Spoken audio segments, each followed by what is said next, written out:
Bonjour, je suis Pascal. Et je suis Aymeric. On est dans le jus, le podcast hebdomadaire qui explore le monde passionnant de la restauration au Québec. Loin des clichés de la télé-réalité, à chaque épisode, nous recevons une ou un invité. Elle ou il nous partage son histoire, sa passion, ses coups de blues. Allez, c'est parti, on est dans le jus.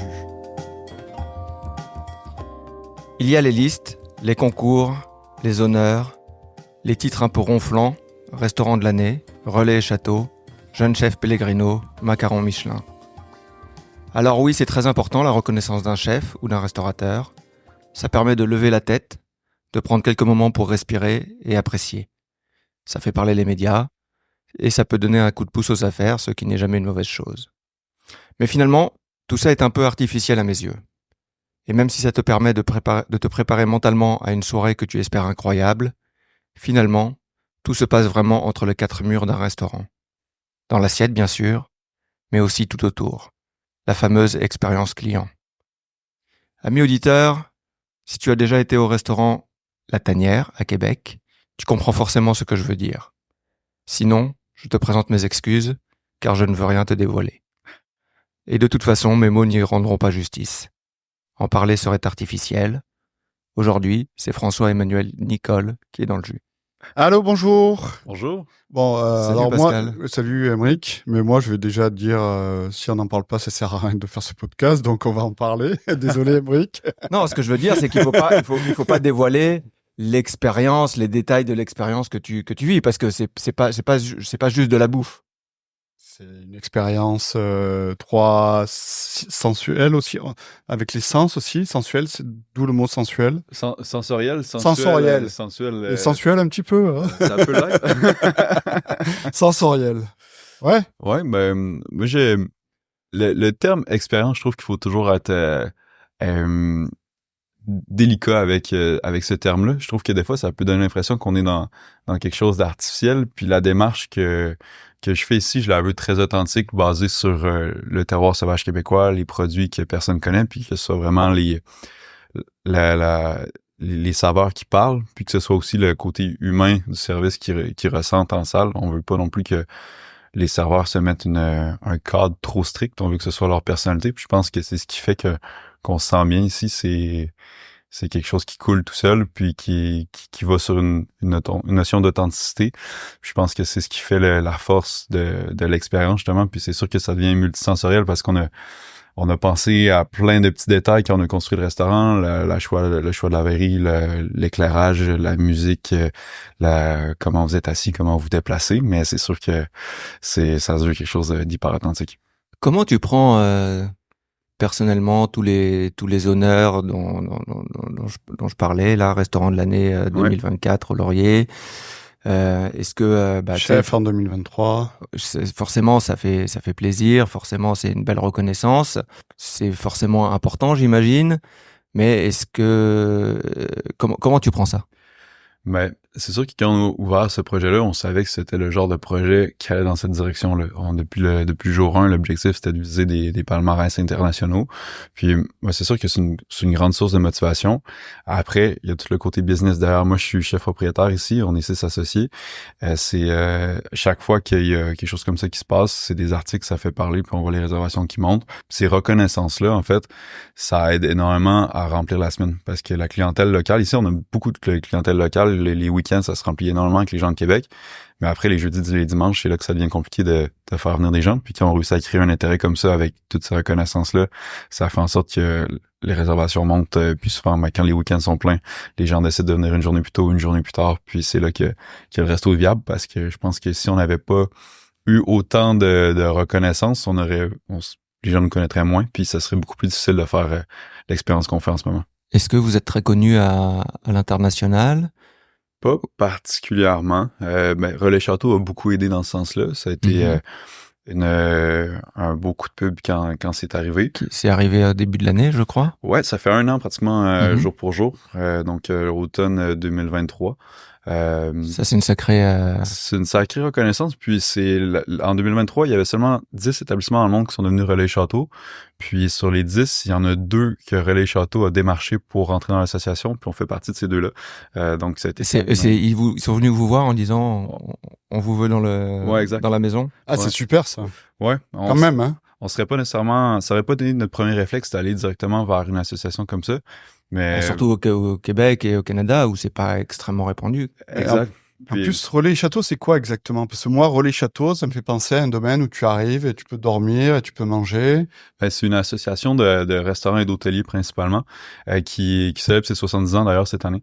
Puis à la base, Relais Château, ça a été conçu en France où c'était des hôtels qui s'étaient associés, je pense que c'était 5 ou 6 à la base, puis pour créer une route du bonheur qu'ils appelaient, où c'était un guide en fait qui disait aux gens passez par ici, vous allez avoir du bon moment dans ces maisons-là.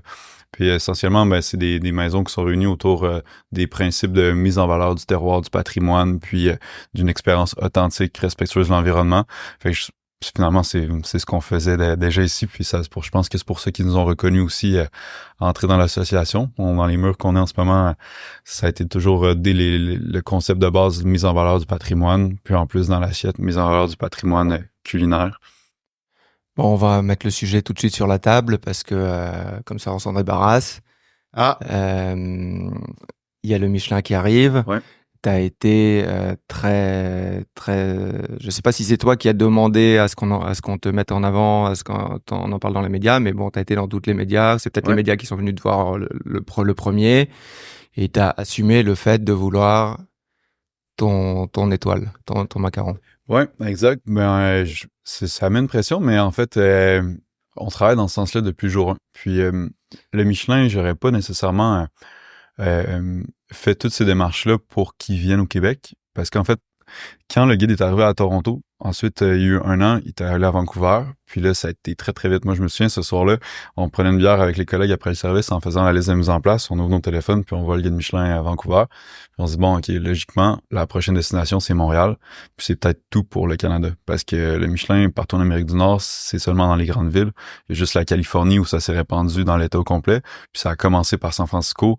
Puis je pense que c'est 5 ans plus tard environ, où là, ça s'est répandu à l'État complet. Donc, ce qui se passe en ce moment, que le Michelin vienne au Québec. Ça, c'est super, quoi. C'est super. Même pour les grandes villes et puis aussi pour les magnifiques restos qu'il y a en région, dans les petits villages. Absolument. Puis, justement, ça a été de là la démarche parce que ce soir-là, en fait, avec un ancien collègue, Sébastien Rémillard, qui est maintenant dans l'équipe Bocuse d'Or à Toronto, on s'est dit, bon, mais il faut faire quelque chose. Puis lui, il travaillait déjà avec l'équipe Bocuse d'Or de Samuel Sirois. Puis là, en ce moment, il est avec Keith Pierce. Puis en parlant avec Chef Canada, il a su qu'à Toronto, ça avait été une volonté de la ville de faire venir le guide. C'est pas le guide qui vient puis qui dit on va venir à Toronto. Donc, on s'est dit, bon, on va signifier notre intérêt. Je suis parti une après-midi, rien de vraiment formel. On a écrit une lettre qui tient sur une page qui disait, on pense que Québec vaut la peine de se faire regarder pour le guide Michelin. Les chefs de la ville sont intéressés. Essentiellement, c'est ça que ça disait. Puis, je suis parti avec ma voiture. J'ai arrêté dans des restaurants voir des collègues, des amis. Puis, toi, qu'est-ce que t'en penses? On a discuté. Puis, au bout de la journée, fallait que je revienne faire le service à 17h. J'avais 15 noms sur ma liste. Quand même. Puis, qu'à Québec. Qu'à Québec, ouais. Puis, et le truc incroyable, c'est que tu dis, ce qui est important, il faut le dire aux gens, c'est que toi, depuis le jour 1, tu as structuré ton équipe pour qu'elle agisse d'une certaine façon. Donc, quoi qu'il arrive, ça va pas changer votre façon de travailler. Non, c'est sûr. Moi, je pense que justement, la démarche doit être 100% locale, 100% pratiquement 100%. Il y a de la gare à gare, il y a de la Capa, puis des fois, en hiver, il faut que j'aille prendre du poisson sur la côte Est ou au BC. Mais pratiquement 100% local. L'idée, c'est vraiment de développer le terroir sauvage québécois, puis de faire connaître tous ces aromates-là, tous ces plantes-là. Donc ça, je pense que c'est la base. Puis après, la structure, le cadre qu'on met, je pense que ça cadre dans ce genre d'établissement-là haut de gamme. Puis c'est ce que l'objectif, justement, c'est de rayonner à l'international pour qu'on arrête de penser que le Québec, c'est de la poutine puis du sirop d'érable, qu'il y a d'autres choses que ça. Petit clin d'œil à Gaëtan Husson, hein. Je sais pas si tu as vu ce comique Non. français, C'est un ancien cuisinier. ancien Ok. cuisinier qui a lancé une polémique sur les réseaux sociaux en disant... Il a fait une petite blague sur la poutine. C'était provocateur, mais ça a fait une vague énorme Ouais. de haine et de la part des Québécois. C'était assez incroyable. Ouais, de la part Donc, des Français aussi, parce que On invite quand même tous les Français qui sont toujours jamais venus au Québec et qui osent juger la cuisine québécoise à venir goûter ce qui se passe à Québec. Ouais. Parce que c'est super, c'est très concentré. Vous proposez vraiment quelque chose, vous proposez quelque chose varié, chacun a son style. Il y a un haut niveau de cuisine à Québec, on a pu le voir pendant les derniers jours. Ouais, je pense que oui. Je pense qu'il y a beaucoup de chefs qui ont choisi de s'installer à Québec par la qualité de vie qu'il y a dans la ville, puis aussi la proximité des régions autour de Québec. Moi, toutes mes viandes viennent directement des fermes. C'est le camion qui débarque ici directement de la ferme. Les serres, ils sont accrochés derrière. Il n'y a pas de carton. C'est juste un petit plastique autour de mes serres. On les reçoit entiers. Les canards, c'est de la ferme. Le bœuf, c'est de la ferme. Donc, cette qualité-là de fournisseurs, c'est quand même difficile à avoir en ville, simplement parce que t'es un peu plus loin. Ben, à Montréal, en fait, t'es un peu plus loin des régions. Il y a quelques fermes autour de Montréal, mais il faut que tu fasses quand même des kilomètres avant de sortir de la banlieue puis arriver vraiment dans la campagne. Donc, je pense qu'à Québec, on est choyé justement par la situation géographique. Puis, on est quand même près aussi. Le fleuve devient salé au bout de l'île d'Orléans. Fait qu'il y a quand même quelque chose de spécial ici avec un mélange d'écosystèmes. On descend un peu au sud, c'est de l'eau douce. On va un peu au nord, c'est de l'eau salée. On monte au nord de la ville, c'est très froid avec le parc des Laurentides. On s'en va de l'autre côté, c'est plus tempéré avec les Appalaches. Fait qu'on a vraiment une situation qui est assez exceptionnelle pour un chef. Donc l'île d'Orléans, pour ceux qui n'habitent pas le Québec, c'est à une demi-heure d'ici, un peu au nord.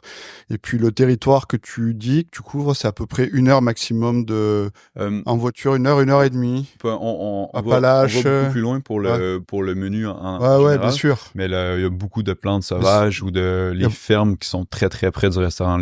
Mon cerf vient de mon cerf vient de Saint-Élisard-de-Beauce, mon bœuf vient de Saint-Joseph-de-Beauce, donc c'est vraiment pas très loin ici en allant vers le Maine aux États-Unis.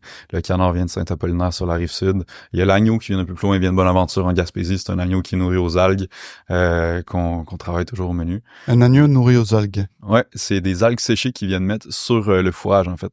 J'avais été les voir, puis c'est quand même assez impressionnant. C'est des algues séchées, en fait, qu'ils vont mettre, puis dès qu'on met la main dans la chaudière d'algues, les agneaux, ils savent tout de suite qu'ils vont les algues, puis ils entendent le bruit. Fait que c'est quand même assez impressionnant. Puis ça donne une viande qui est hyper délicate. On n'a pas le côté très fort de l'agneau. Des fois, ça la rend vraiment super douce.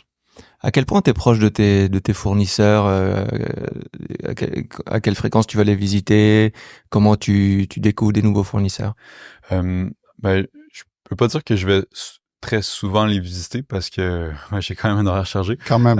Mais je passe encore la grosse majorité de mes commandes, donc je leur parle d'une façon régulière. Toute la planification du menu aussi est basée sur les abattages puis les dates d'élevage. C'est pas la semaine prochaine je mets du canard au menu. Non, je veux parler avec le fermier quand est-ce que les canards, c'est un petit peu moins vrai parce que ça y en a à l'année, mais par exemple les cerfs, en été on n'a pas de cerfs parce qu'ils sont pâturage, ils sont plus jeunes, ils mettent bas au printemps, donc c'est seulement à partir de ce temps-ci de l'année, là, vers la fin octobre, qu'on va recommencer à avoir des cerfs, puis on va arrêter probablement en avril les travailler. Donc, on est vraiment sur un calendrier qui est basé sur l'élevage. En été, le menu va être beaucoup plus basé sur les poissons et fruits de mer, puis en hiver, on va beaucoup plus tomber sur la viande parce qu'il y a plus de pêche au Québec. Mais quand on passe les commandes, c'est à peu près une vingtaine d'appels différents là, qu'on fait à des fournisseurs pour avoir le day-to-day qui rentre dans le restaurant. Puis en plus de ça, il y a de la planification qui se fait derrière. Les cueilleurs, on travaille avec 5 cueilleurs différents pour faire le menu qu'on fait, qui sont dans des régions différentes du Québec, donc ils ont accès à d'autres écosystèmes. Cet automne, j'ai réussi à faire un partenariat avec Nation Micmac à Listigouche, puis on recevait des pétonques vivants. C'était un truc incroyable. Là, avec le corail, alors? Avec le corail, là, je levais la pétonque, je la mettais sur ma planche, puis elle bougeait encore. Là. Puis ça, au Québec, c'est impensable à cause de la chaîne d'approvisionnement, puis le fait de faire du direct comme ça, c'est ce qui nous permet d'avoir des produits d'une qualité exceptionnelle comme ça. Le corail, quand ils pêchent en grande quantité et tout, Ouais. ils veulent s'en débarrasser le plus vite possible. Toi, étant donné que ça arrive encore vivant. C'est ça. Ben, moi, je peux le nettoyer. Eh oui. Puis ben là, cet automne, ce qu'on a fait avec les pétoncles, là, j'ai servi cru parce que j'ai trouvé exceptionnel. Wow. Donc, je trouvais que de mettre le corail, qui est quand même puissant, c'était dans la série de bouchées aussi. Donc, on a comme une progression de saveur sur le menu. Donc, le corail, tout simplement, à ce moment-là, je l'ai congelé. Puis cet hiver, je vais faire une sauce un peu d'une style hollandaise sur un poisson, en remplaçant une partie des jaunes par du corail de pétoncle. Puis là, on va avoir la pétoncle qui va perdurer un peu dans l'année. Puis on a toute la barde aussi du pétoncle, ça se mange. Donc la barde, même chose, on l'a congelée, puis on va la déshydrater pour la frire, pour faire un petit croustillant sur probablement ce plat-là de poisson qu'il faut sortir cet hiver. Ça, la barde, ce qui se mange, ça, c'est pas connu, ça. Ça, c'est très peu connu, ouais. Puis, mais justement, c'est le contact avec les fournisseurs, parce que la nation autochtone avec laquelle j'ai travaillé principalement, c'est un Québécois qui me les a présentés, qui s'appelle Carl Leblanc. Carl, il s'est lancé dans l'élevage de pétoncles à Saint-Omer, dans la baie des Chaleurs. Puis, lui, j'avais été le voir directement. Puis, mais c'est le début. Donc, Carl, il a pu me fournir 2 fois des pétoncles, 2 semaines seulement. Puis ensuite, il m'a dit, je connais des Autochtones pas trop loin qui font le même travail que moi. Es-tu intéressé à les rencontrer? Puis là, c'est là qu'on s'est mis à travailler avec eux pour la majorité de l'automne. Puis, mais Carl, c'est lui qui m'a dit, là, je te vends mes pétoncles, tu sais, moi, c'est mon projet, c'est mon trésor, là. Tu utilises pas que le muscle, tu utilises tout. Puis, tu sais, on était sur le bord de l'eau, à côté de chez lui, à côté de son bateau, il sortait, puis c'était drôle parce que j'étais avec mes chums que je connais depuis la maternelle. À chaque année, on se fait un voyage de pêche. Puis là, cette année, on est allé pêcher le bar Rayan en Gaspésie. Puis sur le retour, j'ai dit, les gars, faut qu'on arrête. J'ai mon pêcheur de pétoncle, on commence à travailler ensemble. Faudrait qu'on arrête le voir. Puis on est tous là sur le bord de l'eau. Les gars, eux autres, sont pas en restauration du tout. Ils sont des métiers de moldus. Ils ont une vie plus classique. Puis ouvrir des pétoncles vivants comme ça, on les nettoyait, puis c'était juste quand ils goûtaient à ça, le corail cru goûtait à ça, la barre, la texture, puis ça, c'est ça qui fait aussi que la cuisine qu'on fait est respectueuse du produit, parce que justement, on comprend le travail derrière, puis souvent quand on démarre une relation avec un nouveau fournisseur, là, je prends beaucoup de temps pour apprendre à connaître comment il travaille, puis comment il souhaite qu'on travaille son produit. Alors, moi, j'ai découvert quelque chose en préparant cette émission. D'habitude, les chefs de gastro, ils ont un parcours un peu classique. Ils commencent dans des étoilés, etc. Toi, t'as commencé au Ashton. Ouais. T'as travaillé à l'Assommoir. Ouais, exact. C'est des places grand public. Ashton, c'est un fast-food. Exact. L'Assommoir, c'est une chaîne de bistrot. À Ashton, j'avais 15 ans. C'est mon premier emploi. Puis mais je suis pas très loin de chez moi, à Sainte-Foy, en fait. Je cherchais un emploi, puis j'étais intéressé par la restauration. Je trouvais que, c'est accessible quand t'as 15 ans.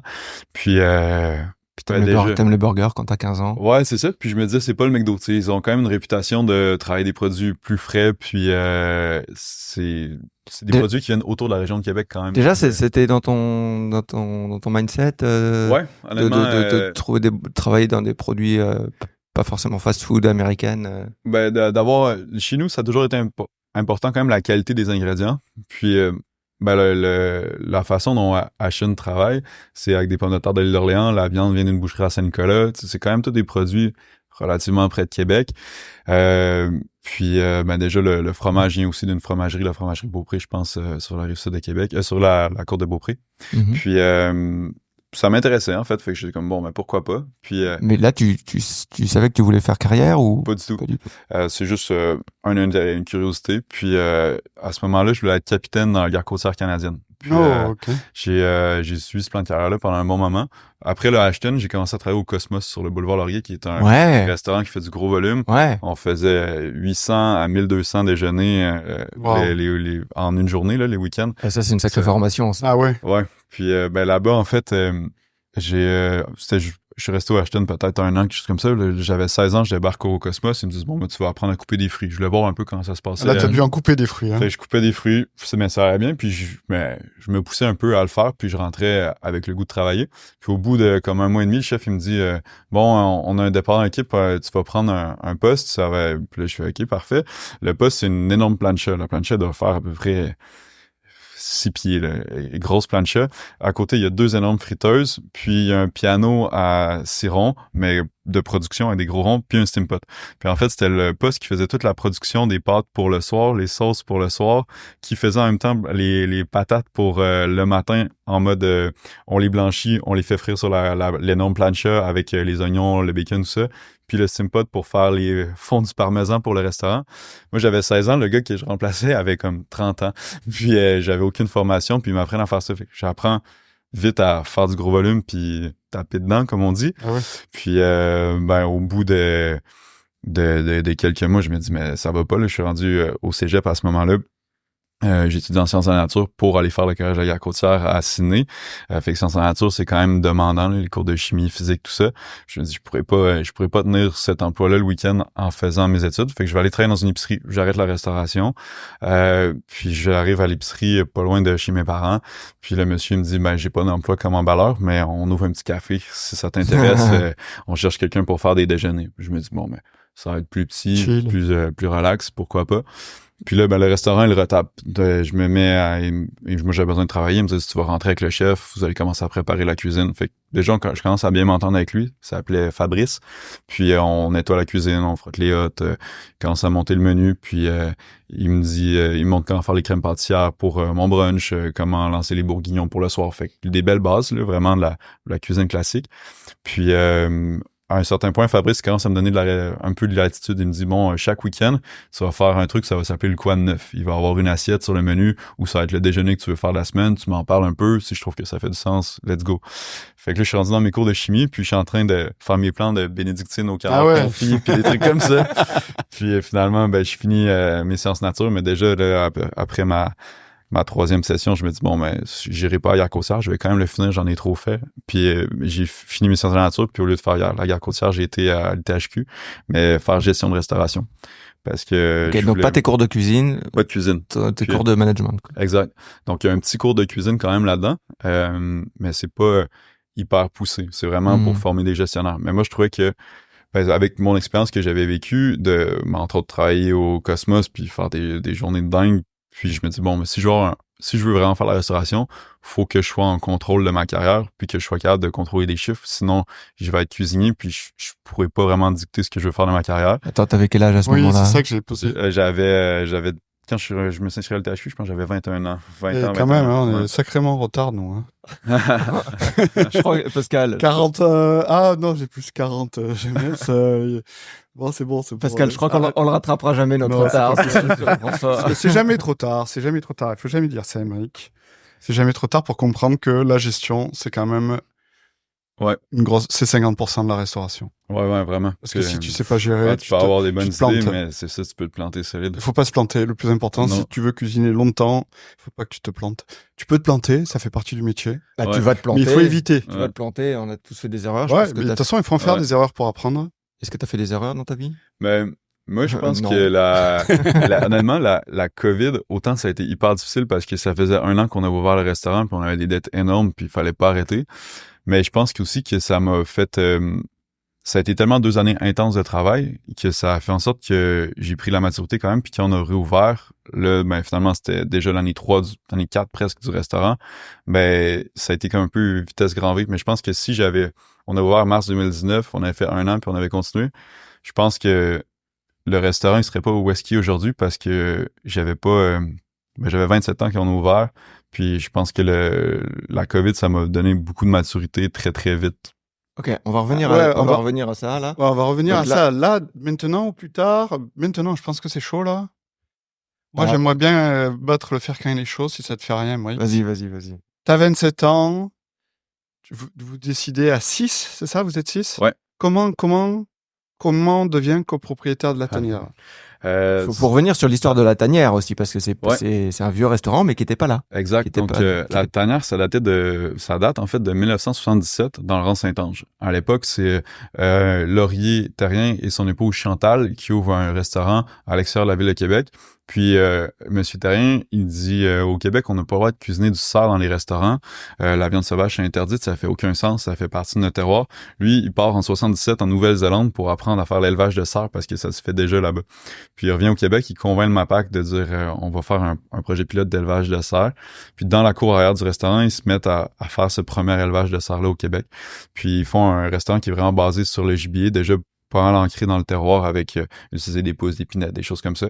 Mais c'était pas du gastro. Pas du tout. Tu peux avoir l'assiette du chasseur où t'avais du sanglier, du cerf, du perdrix, tu sais, t'avais de tout là-dedans. Puis, à un moment, eux, ils vendent à la nièce de Laurier, qui s'appelle Karen, qui est toujours notre associée aujourd'hui, Karen Terrien, et son ancien conjoint, Frédéric Laplante. Puis, eux reprennent le restaurant au début des années 2000, puis l'amènent jusqu'à avoir 5 diamants.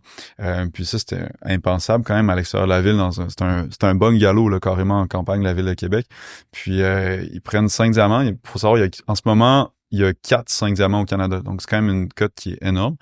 Puis, eux, en 2014, ils ouvrent la Légende dans le Vieux-Port de Québec. Puis, ils se rendent compte de l'avantage d'être en ville versus être à la campagne. Puis, ils se disent, OK, on va fermer la terre à la campagne, puis on va la rouvrir en ville. Ils avaient un local qu'ils avaient prospecté. Finalement, le local marche pas, mais la tanière est fermée. Ça reste fermé comme ça pendant 4 ans. Puis à ce moment-là, moi, je reviens à Québec. En fait, après mes études, j'avais eu la bourse Grand Chef Relais Château à l'ITHQ. Puis j'étais parti travailler 4 mois au Quay en Australie, 4 mois au Arzac au Pays Basque, puis 4 mois au Mirazur à Menton. Puis je reviens à Québec, je vais travailler aux Légendes parce que j'ai envie de faire du local, m'impliquer un peu dans le terroir. Mais juste, c'est quoi parce qu'il y a quand même un switch là entre passer du Cosmos au Mirazur là. Qu'est-ce qui s'est passé entre les deux là? Mirazur, resto 3 étoiles qui a été nommé récemment meilleur restaurant du monde. Exact. Donc entre les deux, c'est l'ITHQ carrément. Je fais le cours de gestion, sauf que là, pendant que je fais mon cours de gestion, chaque fois je me dis je vais toujours essayer de prendre les stages dans les meilleurs restaurants. Puis OK, c'est toi qui voulais vraiment aller à ce moment-là vers le gastro. Ouais, exact. Puis le cours de gestion, tu fais ton premier stage, c'est tout l'été en cuisine, ton deuxième stage, c'est tout l'été en service, puis le troisième stage, c'est gestion pendant la session d'hiver. Puis chaque fois qu'on a un événement, quelque chose, moi, j'essaie toujours de pousser, je regarde les recettes, puis je me dis, on peut faire mieux, on est capable d'en prendre plus. Les profs, quand on avait des cours de cuisine, puis ils nous donnaient de la bavette déjà portionnée, puis c'était juste de la saisir, faire la garniture, j'allais voir le prof, je peux en faire plus. Donne-moi la bavette au complet, montre-moi la nettoyer, je vais la portionner pour le reste de la classe. Il faut que j'arrive plus tôt, je vais le faire. Fait que je suis toujours en train de... Ça, c'est ça. Ça me fait penser à Zidane qui tire des penalties avant...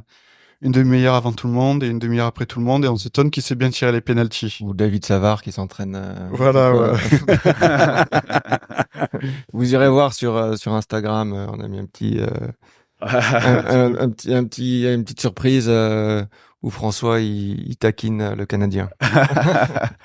Fait que bref, à la fin de mes études... Donc là, t'as l'ambition, il faut quand même dire, voilà. Ouais. C'est bien d'avouer qu'on a de l'ambition, c'est positif. Ouais, puis toi, ton truc, c'est de toujours t'améliorer, toujours aller pousser plus loin. Moi, je suis parti de Québec, j'ai décidé de faire l'ITHQ parce que j'avais entendu dire que c'était la meilleure école littéraire au Québec. Fait que je m'en vais là-bas, puis je suis vraiment en mode... guerrier. Let's go, là. Puis je me souviendrai toujours, il y a un moment... C'est comme le premier examen d'automne dans un cours qui s'appelait Découverte des aliments. Puis c'est un cours où tu apprends tous les standards de l'industrie, par exemple, tous les types de pommes, qu'est-ce que tu fais avec chaque pomme, quand tu achètes une caisse d'orange, il y en a combien dans une caisse, puis etc. Plein de trucs hyper techniques. Premier examen de la session, la moyenne cool. Puis moi, je pense que j'ai comme 64, quelque chose comme ça, pas très haut. Puis là, les élèves, on rentre en classe, puis ils se mettent à dire à la prof, ça n'a pas de sens, on coule, c'est pas normal. Puis là, la prof est comme, écoutez, si vous voulez, une grosse discussion, mais ça finit par dire, si vous voulez, on va faire ça plus facile, moi, ça me dérange pas. Je suis ici pour vous apprendre, mais si ce que vous voulez, c'est des notes, je vais vous donner des notes. Puis moi, je reviens, je suis quelqu'un de quand même discret, en fait, quand j'arrive à un endroit. Fait que là, ça fait 4 semaines, je suis à l'école, je parle pas à beaucoup de monde. Je lève ma main derrière la classe, puis je dis, en fait, moi, j'aimerais que ça reste difficile. Je suis venu ici parce que je pensais que ça allait être difficile puis qu'on allait apprendre des choses. Fait que moi, ça me conviendrait, ça reste difficile. Puis là, silence. Puis la prof, elle dit, y a-t-il quelqu'un qui est contre ça? silence, ça reste comme ça, tout le monde continue de couler. Parce que je suis bienvenu dans le THQ. Donc, ils t'ont aimé après ça, les collègues du THQ? Ben, ils ont compris j'étais qui. Puis, Ils ont commencé à travailler un peu plus? Ben ouais, puis au final, ben, on commence 90, puis on finit, on est 36, mais c'est pas... c'est la sélection c'est la naturelle. sélection, puis si tu veux faire de l'excellence, c'est normal que ce soit difficile, puis c'est normal que tu dois bûcher pour arriver à ce que tu veux faire, puis faire des apprentissages. Puis ben, à la fin de mes études, justement, là, je gradue le THQ. J'ai fait un stage au Fairmont Montreux Palace en Suisse pendant un été. J'ai fait du service au Bonne Entente à Québec. Entre-temps, j'ai commencé à travailler à l'Auberge Saint-Antoine comme cuisinier. C'était l'époque de Louis Paclin qui poussait quand même beaucoup en cuisine.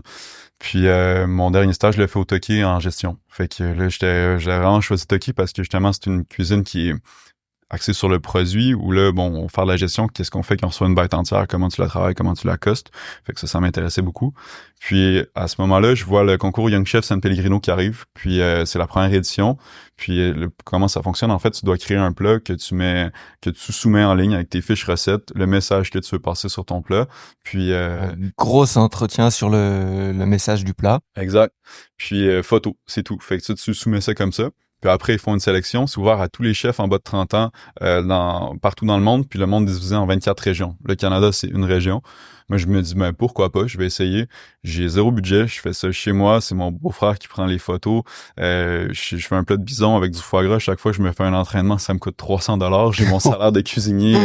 À l'époque, je pense que je devais être payé quelque chose comme 12-13 piastres de l'heure. Puis je m'essaie. Puis je suis pris. Fait que là, l'école voit ça, puis j'ai gradué, mais j'ai des profs qui me rappellent, puis ils me disent, écoute, François, c'est pas normal que tu te classes là-dedans. T'as même pas fait de cours de cuisine. On va t'aider un peu quand même pour ton concours. Fait que là, j'ai un professeur, François Laponte, qui me dit, viens à l'école. J'ai convaincu l'école, on a du budget pour te faire 2 entraînements. Fait que je fais 2 entraînements, puis let's go, je m'en vais à Toronto. J'ai 23 ans, j'ai jamais fait de concours de cuisine de ma vie. Puis finalement, je réussis à bien m'en sortir. J'ai pas gagné, j'étais pas dans le podium, mais ça a bien été, beau commentaire des jeux. Je suis content. Puis les finalistes, c'était des gens qui avaient beaucoup d'expérience, qui travaillaient déjà dans des restaurants. Ah ouais. C'est ça. C'est un Hein. concours aussi. Ouais. Hein. Exact. Parce que cette année, c'est ton chef de cuisine, Anthony Vien, qui participe. Il a 28 ans, il a un sacré parcours déjà. Hein. Ouais. Ouais, Puis, et puis notre membre de l'équipe aussi. Hein. Ouais, Clément Cavoret, puis qui est notre sous-chef, qui a aussi un beau parcours, qui a été dans des restaurants étoilés aussi. Puis en fait, ben c'est ça, ça c'était vraiment le concours qui a changé ma carrière, parce que c'est suite à ce concours-là que j'ai réussi à décrocher la bourse Grand Chef Relais Château, qui m'a finalement amené au Mirazur. Puis ben les concours, c'est quelque chose que je pousse beaucoup dans l'équipe, parce que ben moi j'ai vu l'impact que Young Chef San Pellegrino a eu sur ma carrière. Si j'avais pas fait ce concours-là, j'aurais pas eu la bourse, puis je serais pas ici aujourd'hui. C'est carrément ça. Puis donc là, moi, quand j'ai vu que le concours revenait après la COVID, j'aurais dit, les gars, c'est avant 30 ans, vous avez 28 ans, à l'époque, il y en avait peut-être 26, 27, c'est le moment, je vais vous entraîner. Fait que je les ai poussés les deux à le faire. Puis les deux ont été sélectionnés finalement dans le top 10 au Canada. Puis eux, ils sont pas fait 2 entraînements, là. Ils sont ici. Ah, ils sont entraînés, hein. Ouais, Clément, ça doit faire au moins 1 an qu'il travaille sur son plat, à faire des tests. Puis faut savoir, le plat de Clément, c'est un plat qui est quand même assez ambitieux. On reçoit toujours les serres entiers. Puis les abats, c'est pas quelque chose qu'on réussit à toujours très bien valoriser sur le menu dans le cadre qu'on fait ici. C'est des fois, je peux conserver certaines parties, faire des canapés avec ou faire des charcuteries. Mais le foie de serre, c'est quand même quelque chose. La langue aussi. Puis Clément, il s'est dit, je vais faire un plat où on travaille les invendus, en fait, mais en gastro. Puis il fait de la langue de cerf, entre autres. Puis la langue, au final, c'était pas du tout ça au début, mais on a remoulé des langues. On a acheté des langues qu'on a ébouillantées. On les a remoulés dans de la gélatine pour faire un moule très très dur. On a coulé du plâtre, puis là on a fait un moule en silicone en forme de langue.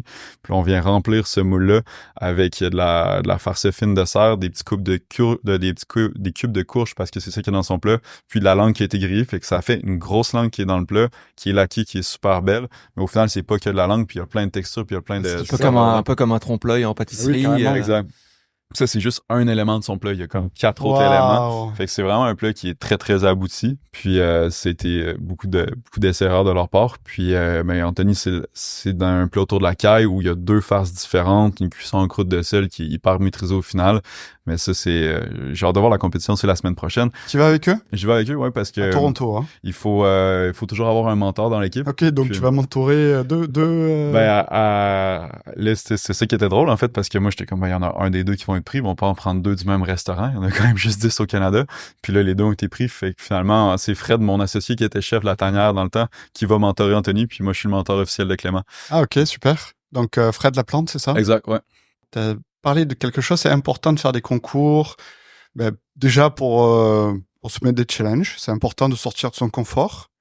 Et ensuite, je pense que quand tu fais des concours, même si tu es contre quelqu'un, la plupart du temps, bah, tu fais des liens d'amitié avec les autres concurrents parce que vous êtes dans les mêmes situations, vous connaissez le même stress, vous savez de quoi vous parlez.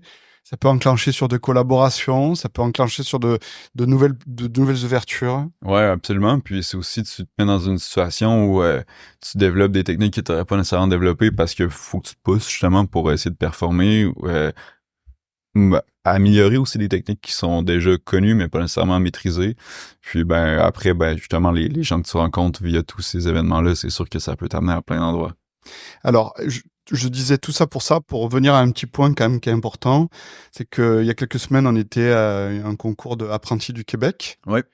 Et il y avait Thomas qui a gagné. Bon, félicitations Thomas, si tu nous écoutes. Mais pour dire que Gaëtan Tessier, qui était à l'origine de l'organisation du concours avec la SPP, CCQ, Société des chefs. Ouais. Il pousse pour qu'il y ait plus de participants. Et je trouve que c'est important que tu commences assez tôt, que tu participes à ce genre de concours qui est super efficace parce que le jour d'avant, on a fait le tour de producteurs de fromages locaux. Donc, t'as vraiment un contact direct en plus. C'était vraiment super intéressant et je vous encourage, si vous avez des apprentis dans votre restaurant, de les faire participer à ce genre de concours parce que c'est là que ça commence. Il y a vraiment un lien qui se crée. Et puis le plus important, finalement, c'est pas la compétition en elle-même. Ça, tu t'en rends peut-être pas compte quand tu le participes, mais c'est la démarche. C'est la démarche, l'expérience que tu gagnes, les liens que tu fais, parler avec d'autres gens, rencontrer d'autres gens passionnés, sortir de ton resto, lever un peu la tête, réfléchir à ton plat, réfléchir à l'histoire que tu veux mettre derrière. Exact. Ouais, vraiment. Ça permet de se découvrir, de construire quelque chose. C'est vraiment un beau truc. Donc, on revient. Donc, excuse-moi, Émeric, de t'avoir coupé pour dire ça, mais je trouvais que c'était important. On n'en parle pas assez. Je voulais en parler. Donc, je te laisse avec ta question. J'ai vu que je te coupais tout à l'heure, là. Non, je n'ai pas de questions. Ah, ok, d'accord. J'ai toujours des questions. Mais oui, j'en ai une, là. Ah, tu vois. J'en ai une. Là, tu as dit tout à l'heure un truc passionnant. T'as dit, moi, quand t'es arrivé à l'ITHQ, t'étais un peu en retrait et tout, et puis t'étais un peu à l'arrière de la classe. Je te vois, on l'imagine bien. On l'imagine bien parce que t'es quelqu'un d'un peu réservé. T'es pas une superstar des réseaux sociaux. La tanière, pareil, c'est quoi? C'est 10 000 abonnés sur Instagram. C'est très loin de ce que ça devrait. Nous, on était très surpris parce que c'est quand même un chiffre bas entre guillemets. Ouais. Est-ce que, alors ma question, je vais essayer de tourner ça de façon, alors je m'excuse si c'est un peu maladroit, mais est-ce que c'est parce que c'est ton caractère d'être un petit peu en retrait? Est-ce que c'est parce que le resto est à Québec et pas à Montréal ou pas à New York?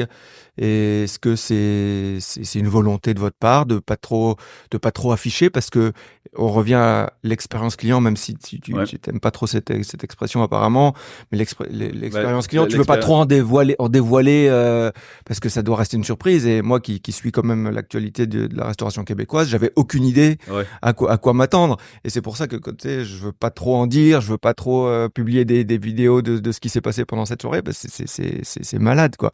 Donc ça fait beaucoup de questions, mais est-ce que tu vois ce que je veux dire là? L'expérience client, juste pour préciser, ce terme-là, je trouve hyper important, c'est le côté expérience sensorielle, où là, je trouve que des fois, ça peut faire un peu spectacle. Mais sinon, pour mon caractère, je suis quand même quelqu'un qui est à l'aise à discuter puis à aller dans les médias amplement. Mais c'est sûr que je j'ai pas le réflexe de toujours être sur mon téléphone, faire une story chaque jour du café que je bois le matin, puis de ces trucs-là, je suis comme... Moi, Pourquoi tu me regardes en me disant ça? Je sais pas, moi. Je sais pas pourquoi. Il sert en te regardant. Il me regarde en me jugeant. C'est pas le genre de gars qui, avant de se coucher, va faire une story ou faire un réel. Hein. Dude, on est payé pour ça. Ah ouais, on est payé depuis quand? non, Un mais jour, c'est... peut-être. Quand je dis quelque chose, c'est parce que je trouve que c'est quelque chose qui est intéressant puis qui vaut la peine d'être partagé ou qui est quelque chose d'esthétiquement beau qui en vaut la peine. Donc, peut-être que même niveau gestion de carrière, ce serait peut-être plus payant d'être plus présent, mais je suis quand même beaucoup dans les opérations. Je suis pas... oui, j'ai Anthony qui est mon chef de cuisine, mais tous les jours, je tape la mise en place, puis je frotte le plancher avec l'équipe, puis je suis pas le genre de chef qui arrive, qui va faire le beau à gauche à droite, puis après qui rentre pour le service, qui va saluer le client, puis qui repart là, pas du tout. Fait que c'est sûr que tu peux pas non plus être c'est une gestion, vous le savez, les réseaux sociaux, si tu veux être hyper présent, ça demande du temps, puis être... Tu oublies, ta priorité, c'est la nourriture et l'expérience client, c'est pas Exact. faire des réseaux sociaux. Exact. Donc, c'est peut-être ça. Puis après, on a eu plein de titres qui ont fait en sorte que les réseaux sociaux ont monté, mais encore là, c'est vrai que la réalité Québec-Montréal peut aussi changer, dans le sens juste niveau gens qui peuvent être intéressés par le restaurant, mais il y a 3 fois moins de personnes à Québec qu'à Montréal. Donc déjà là, ça peut être une cause, mais on va voir. Hein, il y a beaucoup de choses qui peuvent changer au printemps prochain. Ah oui, printemps prochain, hein, l'annonce du Michelin.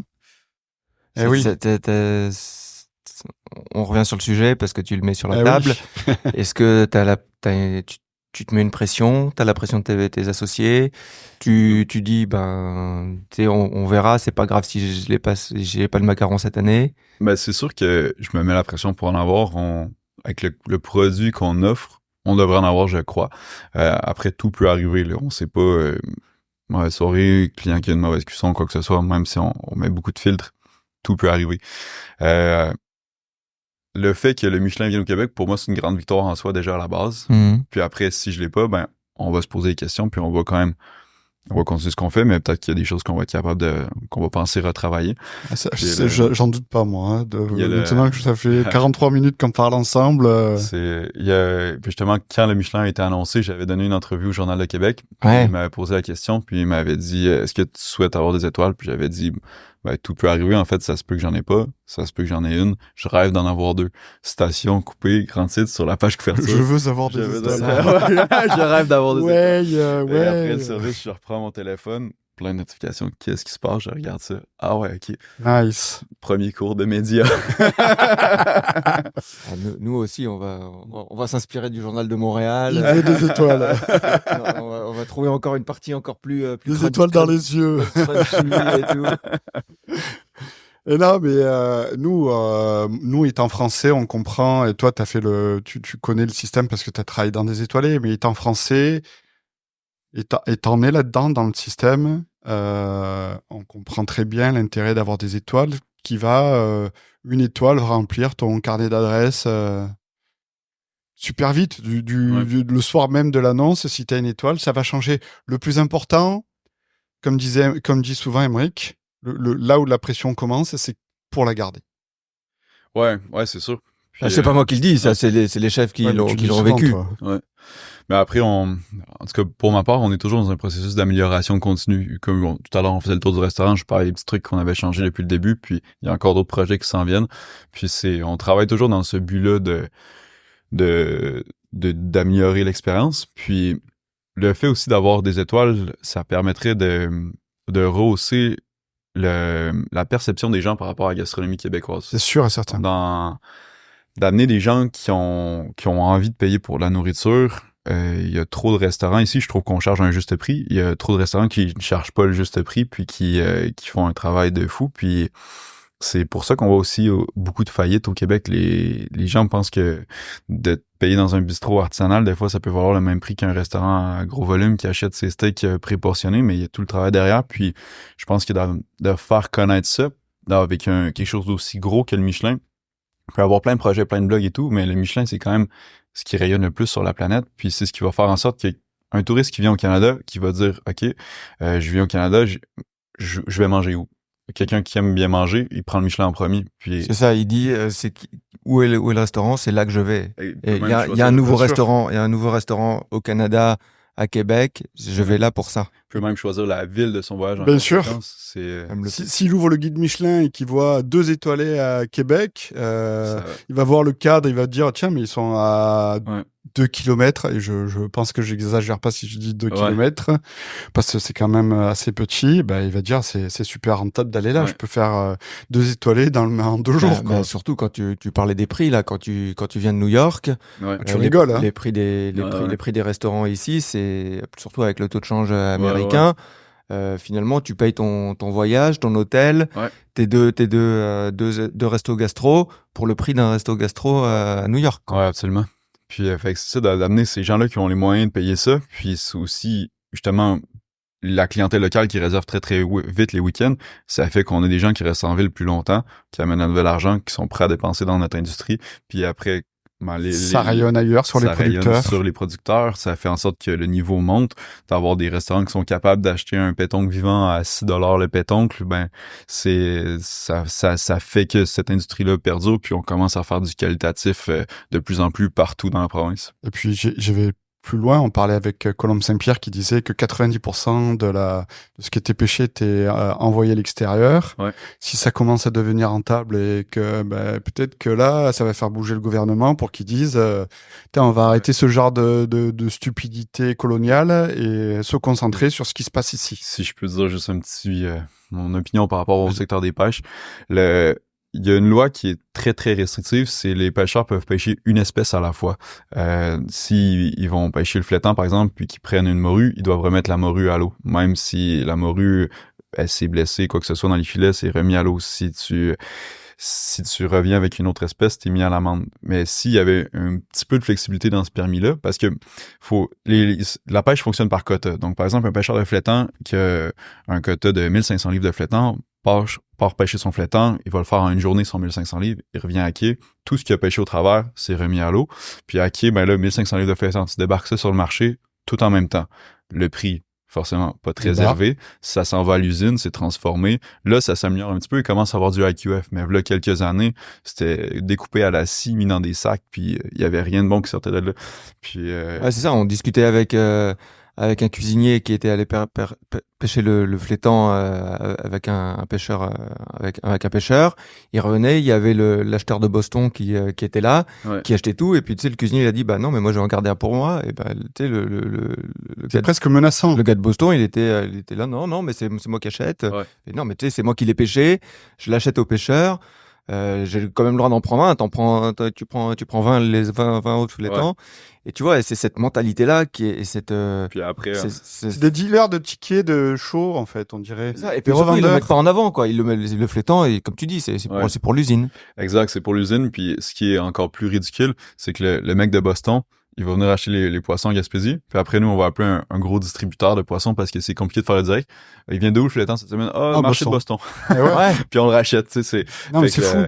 le fait de les produits de la mer, c'est là où il faut faire le plus de travail pour avoir du local. Puis pour faire du local, je comprends, faut que tout le monde vive, faut faire du volume, c'est ce qui va permettre que tout le monde vive. Mais d'avoir une petite partie du permis qui permettrait des prises d'autres espèces, ferait qu'on pourrait avoir des morues fraîches pêchées à la ligne. La barre rayée en ce moment, la pêche commerciale est pas ouverte.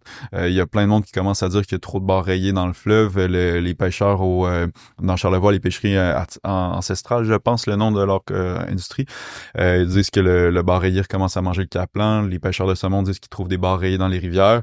Moi, j'ai été pêcher le bar rayé pour le plaisir avec des amis. On est vraiment pas des pêcheurs, puis on en a pris une quantité folle. Ça ravage, hein, le barillet ravage. Hein, Ouais. Puis c'est un super beau poisson qu'on pourrait mettre au menu facilement, puis en avoir des barres de ligne en Europe, c'est quelque chose qui est hyper recherché. Mais nous, on était pêcher l'anguille avec Simon Beaulieu à Kamouraska dans le bassin Laurent il y a 2 semaines, et il y avait même dans ces pièges à anguilles, il y avait des barrières, et Ouais. puis il disait bah malheureusement je peux pas les garder. Exact. Je peux pas les garder. Si on avait accès à ça, on aurait des poissons ronds frais sur le marché en direct. Ça changerait la vie. Puis on travaille de plus en plus dans ce sens-là. Et pour ça, il faut développer la fierté de la culture culinaire au Québec, et Des c'est là où des établissements comme la Tanière ont un rôle à jouer. Exact, parce que c'est sûr que puis après, le fait de développer cette culture-là, par les établissements haut de gamme, ben, ça découle sur le reste. Ensuite, les Ah oui. épiceries qui vont être intéressées, peut-être avoir une clientèle plus foodies, qui vont se dire, OK, maintenant, on peut avoir des poissons ronds. Eux aussi commencent à en acheter. Puis c'est ce qui commence à faire une... Et même les pêcheurs, ils vont être intéressés oui. à dire, pourquoi je me lève à pourquoi c'est 3 heures du matin, pourquoi c'est le gars de Boston Ah oui.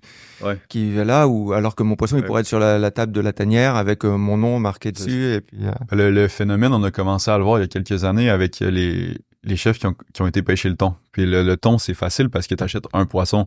Mais avant, ces poissons étaient exportés à 100%. Puis le thon rouge, c'est un quota. Donc, je pense que c'est 125 thons par année, si je me trompe pas, au Québec, qui sont pris. Donc, le fait que moi, j'achète un thon, ça ne met pas de pression supplémentaire sur le marché. La pression est établie par l'organisme qui gère les thons dans tout l'Atlantique. Fait que moi, j'aime bien mieux le garder ici. Puis, tantôt, je pourrais vous montrer. En haut, j'ai du thon qui est en vieillissement. On a fait t'es allé pêcher un thon, on l'a vu sur les réseaux. on l'a vu sur la carte aussi. Oui, on l'a goûté. Là, vous avez vu le thon frais, mais on a le thon qui est en charcuterie en ce moment. Non, on l'a Fait goûté que le thon en charcuterie. Vous avez vu le thon en charcuterie? On a goûté quand? Quand on est venu ici. Non, il était frais, non? Hier, c'était frais, ouais. Il avait été seulement vieilli à sec. Ah ouais. Fait que- Vieilli ouais. à sec. Celui-là, en fait, on s'est vraiment vieilli comme une côte de bœuf, là, pas de sel, rien du tout. Mais tous les muscles qui sont vers la queue, on va en faire des charcuteries parce que ça finirait soit du thon bien cuit ou sinon, il y a peut-être même des gens qui le conservent pas, mais de faire une saumure puis ensuite le faire virer à sec, ça nous fait vraiment le même principe que pour un porc, les parties qui sont plus fibreuses, ça s'en va en charcuterie puis c'est ce qui fait les meilleures charcuteries au final. Fait que ça nous permet d'utiliser le poisson au complet. Fait que ça a été le premier pas pour commencer à faire des contacts avec les pêcheurs. Puis c'est pas moi qui ai fait ces premiers pas-là, c'est des Normand Laprise puis des Martin Picard qui ont commencé à aller faire ces contacts-là. Puis ensuite, nous, on essaie de pousser encore plus loin avec cette année le homard qui venait directement d'un acheteur de homard aux îles de la Madeleine qui travaille avec des pêcheurs, qui lui nous met en contact avec un autre pêcheur sur la Côte-Nord pour avoir du filetan l'année prochaine. On a essayé le crabe commun cet automne, mais c'est un travail de fou.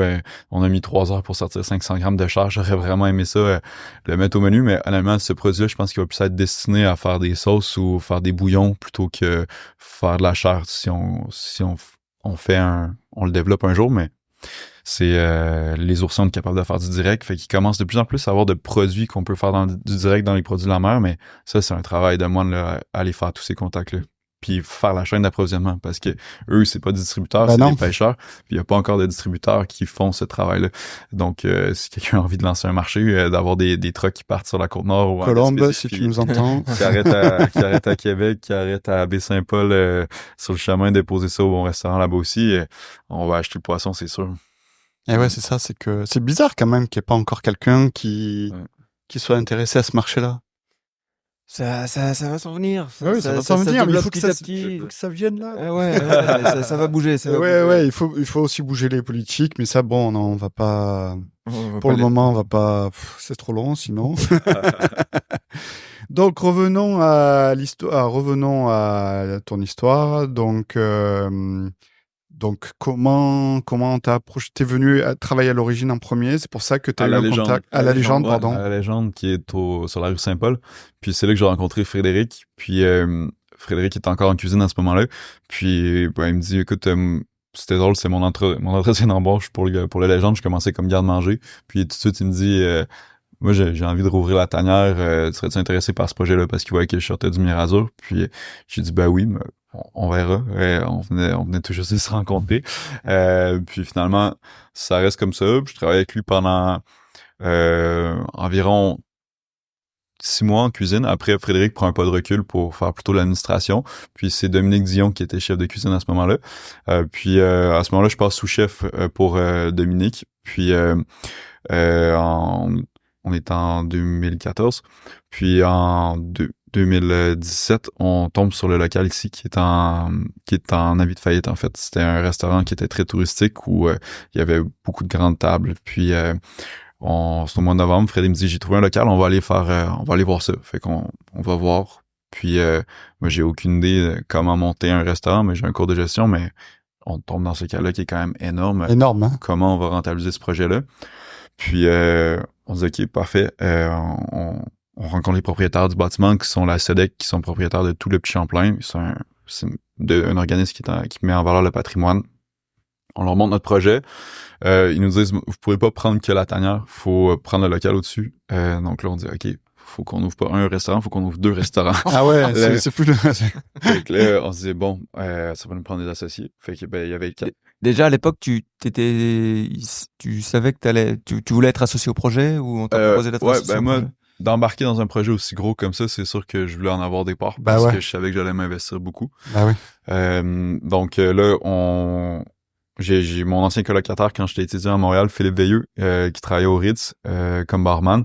Je disais, Phil, viens à Québec, on a un projet, ça serait de rouvrir la tanière, viens voir. Fait qu'il il vient voir ça, puis il décide d'embarquer avec nous. Puis Sabrina Lemay, qui était l'ancienne chef de cuisine de Frédéric dans le temps de la tanière au rang Saint-Ange, elle voulait plus rien savoir de la tanière. Mais Fred il l'appelle, puis il dit, on a un deuxième restaurant à ouvrir, faire du vegan, est-ce que ça te branche? Puis à ce moment-là, elle s'étoile dans les yeux, elle dit, ouais, faire de quoi différent? Elle était passée par le Saint-Amour, par la tanière, elle a fait du foie gras en masse puis du gibier en masse. Elle voulait faire autre chose. Donc, elle dit, parfait, go, j'embarque. Puis Philippe, une fois, il descend à Québec pour nous rencontrer pour un meeting. Puis ça avait été un gros matin au Ritz. Puis il parle à son maître d'hôtel, il dit, ouais, je m'en vais à Québec rouvrir la tanière. Est-ce que toi, ton week-end, ça ressemble à quoi? Il dit, il vous reste de la place pour un associé. Fait finalement, Roxane descend aussi en même temps. Puis on commence à faire monter le projet. Donc, on est à l'automne 2017. En mars 2018, on commence vraiment les travaux ici, qu'on a fait en 2 phases pour ouvrir l'origine le plus vite possible en juillet 2018 pour commencer à avoir des revenus pour financer les travaux. Puis en mars 2019, on était capable d'ouvrir tanière. Entre les deux, il y a eu un moment où les travaux ont été arrêtés. On a complètement busté les coûts du projet. Il y a eu toute la pierre qui est autour de nous. Il y avait un champignon qui s'était logé. Il y avait un vernis qui avait été mis. Entre le vernis et la pierre, il y avait un champignon. Donc là, il a fallu faire venir une équipe qui a sandblasté les voûtes au complet. Tous les joints de mortier ont dû être refaits. Ça a été ça fait mal, ça. Plusieurs milliers de dollars qui ont... Ça, le propriétaire des murs, il n'était pas... on a eu de la flexibilité sur des ententes de paiement, des choses comme ça, mais ça a été nous qui avons dû assumer beaucoup de frais. Parce que, pour expliquer un petit peu le lieu, on est c'est un sous-sol? C'est des voûtes qui datent de 1686. Donc ici, le bâtiment a été remis en état en 1968. À l'époque, il y avait le Petit Champlain était un quartier qui était à l'abandon. Puis il y a deux frères en fait qui ont eu l'idée de remettre en état le quartier, mais de garder le côté historique puis de reconstruire des bâtiments comme c'était au moment de la Nouvelle-France. Donc c'est pour ça qu'on a encore ce look-là antique dans le Vieux-Québec, parce que dans beaucoup de villes, les bâtiments auraient été démolis puis ça aurait été reconstruit de façon plus moderne. Mais ici, la voûte dans laquelle on se trouve, puis celle où il y a le comptoir-chef, elle date vraiment de 1686. C'est toutes des pierres apparentes avec les joints apparents. Donc, on imagine quand on est dedans, on imagine le travail de fou, quoi. Quand il y a un champignon qui s'est mis là, quoi. Il y a vraiment de l'histoire, là, cette voûte-ci. En fouillant sur des livres d'archives, on s'est rendu compte qu'elle avait été frappée par un boulet de canon à un certain point quand les Anglais avaient pris Québec. Donc, c'est vraiment un lieu qui est chargé d'histoire. Puis les 2 petites voûtes, donc là où il y a la voûte dessert et la voûte bar, ça s'appelle les pavillons. Ça a été construit au 18e siècle, puis c'était des annexes qui servaient à stocker de la marchandise. Donc, il y a eu énormément d'histoires ici. À côté de nous, il y a la place de Paris. C'était le premier port de la ville de Québec. À l'époque où le bâtiment a été construit, c'était une petite baie. Puis aujourd'hui, le fleuve est à peu près, je dirais, 800 mètres du bâtiment, mais à l'époque, c'était à 200 mètres du bâtiment. Puis c'était vraiment un bâtiment qui était sur les quais. Dans les années 1900, quand l'industrie du bois s'est installée à Québec, ici, c'était du bois qui débarquait sur le quai de Québec. Puis là, le bâtiment est devenu très, très chargé. Il y avait des appartements au-dessus de nous. Le Colorado s'est installé. C'était vraiment pas une belle période. Puis c'est suite à ça que c'est tombé à l'abandon jusqu'en 1968, où là, ils ont remis le bâtiment en état. Il y avait plus de toiture. Il y avait plus de plancher au-dessus de nous. Donc, ça a été quand même c'est fou, quand même, hein? Une période assez impressionnante pour se dire qu'aujourd'hui, on a un restaurant haut de gamme dans un endroit où il y avait une épidémie de choléra il y a des années. Je veux juste dire un mot sur Roxane parce que tu l'as nommé, c'est lui qui nous a accueillis et qui nous a servi qui nous a servi quand même, service incroyable. Mais tout le staff, parce que on a aussi Margot qui a fait un travail fantastique. On a eu Thomas, Jonathan pour les vins. Alors Jonathan qui est un très très théâtral, très super. On en a encore parlé hier. Là, ça laisse pas indifférent. Et on sent vraiment qu'il y a il y a quelque chose qui se passe. Et c'est là où vraiment t'as la beauté d'un restaurant, c'est quand le staff, ils font pas juste leurs tâches, mais les serveurs, c'est pas juste des porteurs d'assiettes, mais ils sont là pour participer à l'expérience client. Exact, ouais. Et Roxan, Ouais. tu sais, moi, je le connaissais pas, et puis je savais pas que c'était, on l'a su à la fin que c'était l'un des Copropriétaires. associés. Et merci Roxan. Merci, Ouais. Ouais, merci Roxane aussi, parce que sans lui, on serait pas là. Mais t'as dû faire mal au Ritz, hein, quand tu leur as pris 2. T'es banni là-bas. C'est drôle parce que souvent, les gens disent Philippe et moi, on voulait ouvrir un restaurant ensemble depuis longtemps, puis Philippe il me disait on va ouvrir quelque chose à Montréal, puis moi je disais on va ouvrir quelque chose à Québec. C'est toi qui as gagné. C'est moi qui ai gagné. Oh là là, donc belle histoire, mais pour les gens qui nous écoutent, qui savent que ouvrir un restaurant, c'est dur. Ouvrir un restaurant dans une vieille bâtisse, c'est encore plus dur. Et ouvrir 2 restaurants, c'est malade. Et là, t'as ouvert un bar parce que Ouais. tu t'ennuyais un peu. Mais en fait, le bar, c'est annexé à l'origine. Puis à l'époque, quand on a ouvert Origine, j'en ai pas parlé, mais on a ouvert un bar laitier qui s'appelait Kermesse. Ah où, oui? on faisait Des fleurs des glaces de fleurs, c'est ça, d'arôme. ouais, ben, mise en valeur du patrimoine, mais sous forme glacée, dessert sucré. Donc ça, on a ouvert ça, puis en fait, on faisait pas d'argent. On arrivait kiff-kiff, ou des mois on perdait de l'argent. Ouais. Le produit était super beau, Il y a mais trop de travail. c'est trop de travail de main-d'œuvre, extraire les purées de fruits, tout ça. C'est pas comme avoir une glacerie puis acheter les purées de fruits congelées, faire des sorbets. non. Fait que c'est... Parce que c'était plein tout le temps, mais c'était plein en été. L'hiver, c'était beaucoup plus difficile. Puis, tu vendais pas de crème glacée en hiver? mais on c'est avait un bizarre. mode petit café, etc., mais de petits desserts aussi, mais on peut pas faire d'affichage dans le quartier, on peut avoir une pancarte par bâtiment, donc on la mettait pour Origine, puis les gens avaient du mal à trouver la pâtisserie, glacerie.